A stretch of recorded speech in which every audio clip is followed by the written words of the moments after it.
But yeah, I don't have a major name to be referring to this time.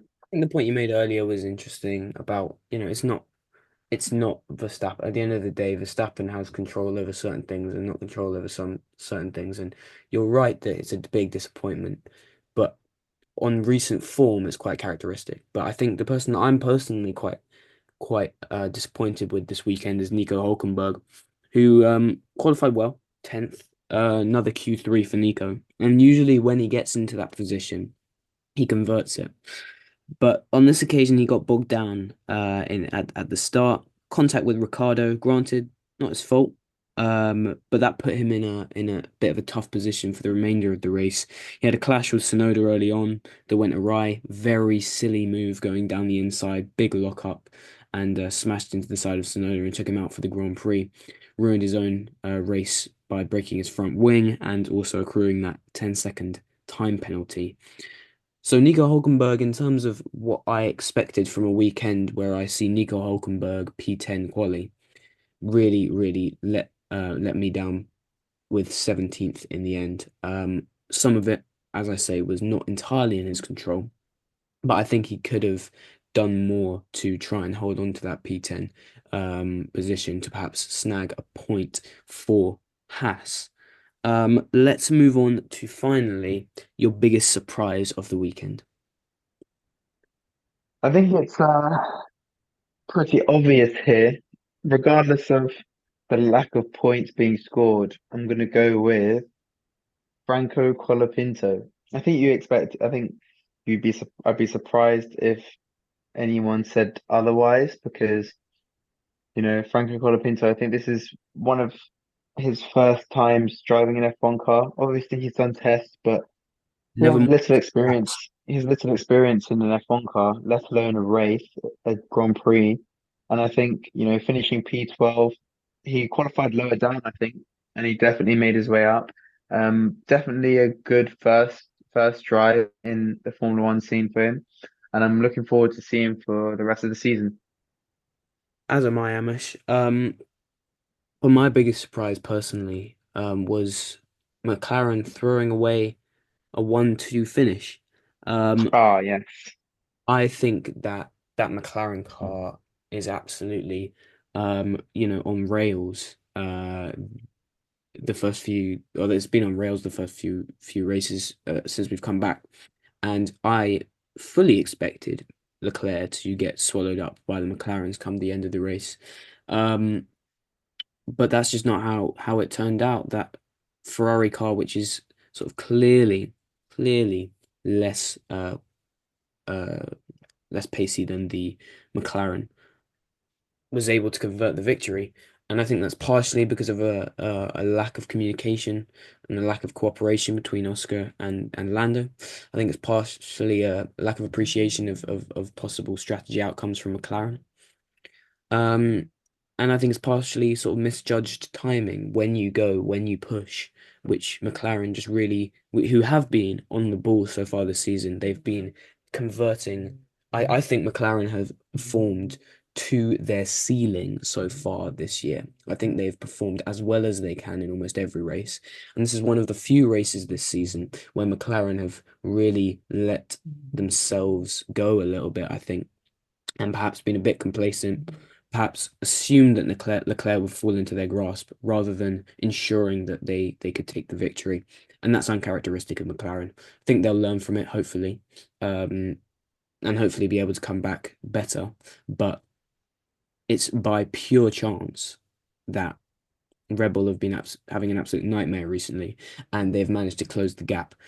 If Red Bull were on top form, they would have been poached.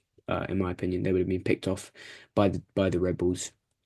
But that's not how it is at the moment. McLaren got lucky. They maintain their streak of closing the gap to Red Bull, but they can't make too many more mistakes with that Red Bull car debilitated as it is at the moment.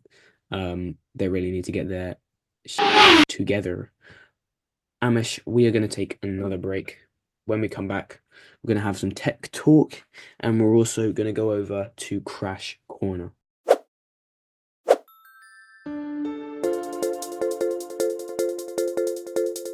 All right, welcome back to F1 Isn't Real. Now, Amesh, we're going to have a look at the technological side of things, your area of expertise. Amesh, take us through some of the key upgrades and technical advancements this weekend, please. Okay, Ben. So I'm going to keep it simple, starting off with Red Bull and their sort of lack of performance, let's say. I spoke about this before. Max Verstappen particularly enjoys a car that is oversteering and twitchy, which is very different to the rest of the grid. And I think this is probably why Max Verstappen's teammates have struggled in the same car. I think this weekend there was an insane amount of understeering for Max Verstappen's liking, which for those who don't know what it means is when you try and turn the car, it doesn't turn as much as you want it to because there's a lack of grip. And I think this is extremely significant in a track like Monza because all the cars, all the teams, they're running low downforce. And what David Croft was explaining to us on the commentary on the live viewing on Sky Sports this weekend was that Red Bull went for a slightly higher downforce package, which is sort of unusual because it's sort of as if Red Bull knew they were compromising top speed. And in the speed traps, um, we didn't see Red Bull anywhere near the top. It was more of the likes of Williams and Mercedes, and even Ferrari in some cases, which is sort of important to note at a track like Monza, where it has the Temple of Speed of it is its nickname. And I think that's a mistake that Red Bull definitely have made. In terms of upgrades, they haven't really brought anything new to in the season since a few races ago. Not that I know of until I think the last one was definitely before the summer holidays.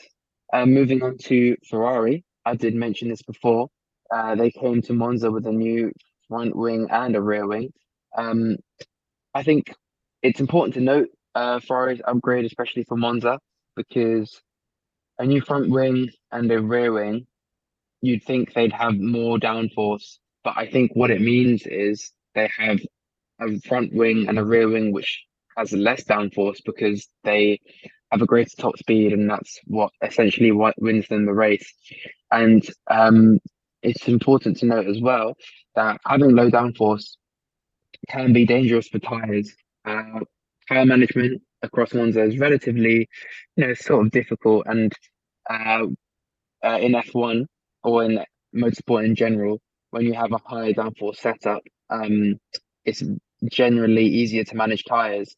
And Monza is a relatively high down degradation circuit, so it was pretty impressive to see Charles Leclerc hold on to his tires at the end of the race because degradation would have been generally quite high with a low downforce setup.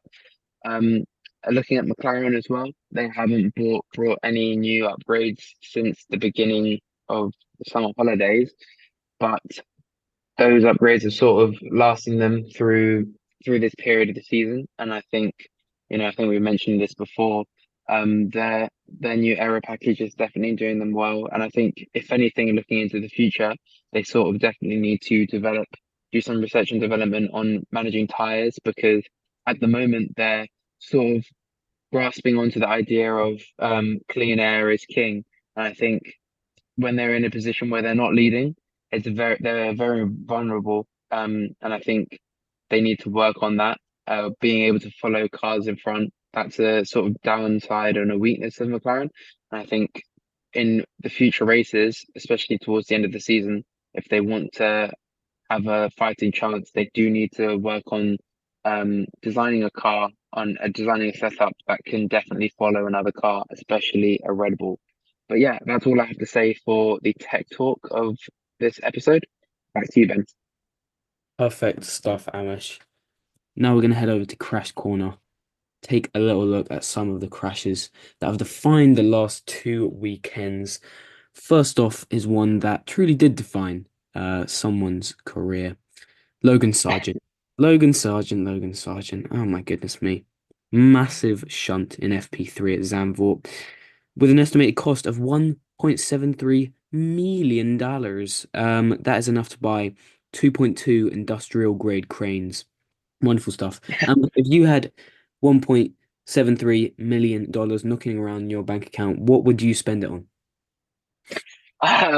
If I had that much money, I would probably try and buy my way into the sport like a few other drivers have in the past. But um, yeah, that's what I would spend my money on. Probably invest it into a karting career, even though it's a bit late to start. But yeah, that is a lot of money, like you did say. It's a good answer, Amish. That's a very good answer. But getting into the quote unquote serious stuff here. Um, it's not looking good. It's not looking good for Logan Sargent. It wasn't looking good all weekend. And it definitely was not looking good when it was announced that he was going to be replaced for the rest of the season by Mr. Colapinto. We've touched on it earlier briefly, but is this man the right choice for the rest of the season? Well, I think even though he didn't score a point in the Italian Grand Prix, I'd like to think it's a strong start. It's very difficult to say, because the last time we sort of had this position was Nick de Vries. What Hmm. did he do? He debuted on the Italian Grand Prix 2022, I believe, and he scored a point, and everyone thought that was amazing, which it was, starting scoring a point in your debut. That's a really good achievement, especially for a rookie. Um, yeah, he got signed the following season and didn't last until halfway. And for Logan Sargent's case, he lasted a season and a bit, and I think this is sort of coming to the end of his career. He lasted longer than Nick de Vries, I'll give him that. But in his time at Williams, I think he scored 1 point this season and a couple last season, which, it's not great, especially comparing yourself to the likes of Alex Albon. Uh, last season, Logan Sargent scored 1 point, and this season, Logan Sargent has not scored a point. Oh, so yeah, that's according to the F1 official website. So I think there's a lot of pressure on him, and I think he's had the time to sort of develop his driving abilities. He's not a rookie anymore, and he's definitely not performing up to par compared to Alex Albon. And I don't know whether that goes to whether Alex Albon is sort of too fast for the Williams car and he needs to move to a faster team, or it could be Logan Sargent just isn't performing as he should be. And I think it's the right decision to get a new driver in. F1 is a harsh sport. You can't say it's easy to survive. Everyone's fighting for their seat constantly, apart from unless you're Max Verstappen, of course. Um, but yeah, I think I'm looking forward to see Mr. Franco Colapinto driving for the remainder of the season. He gone. Yep, he's dead. He's done. No more Yeah, career. he's gone. Logan Sargent is ascending to the clouds above, where Nicholas Latifi, Nikita Mazepin, Maldonado, I guess, live out the rest of their lives on their cushy, few million that they've earned from this sport.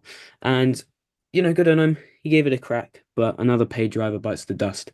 I think probably for the best. Colapinto seemingly is making some waves this season, or has made some waves certainly in his first race.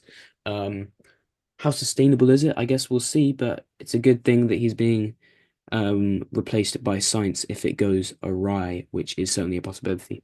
And speaking of science for next season, can he save the day at Williams? They've come back at the Italian Grand Prix from a pretty shocking weekend of, illegal flaws, crashes, qualifying mayhem, with a solid P9 from Alex. But that 2 points, it keeps them alive, keeps them in contention with Alpine for eighth. Um, but will Sainz's addition actually save them from yet another sort of era of mediocrity, or is the car a little bit far gone at this point compared to their competitors? Well, we don't know for next year, but if you look at the trajectory they're on, it's not looking amazing for Carlos Sainz. There's definitely going to be a dip in his career going from Ferrari to Scuderia down to Williams. And it's a shame because Williams holds such an amazing name to it.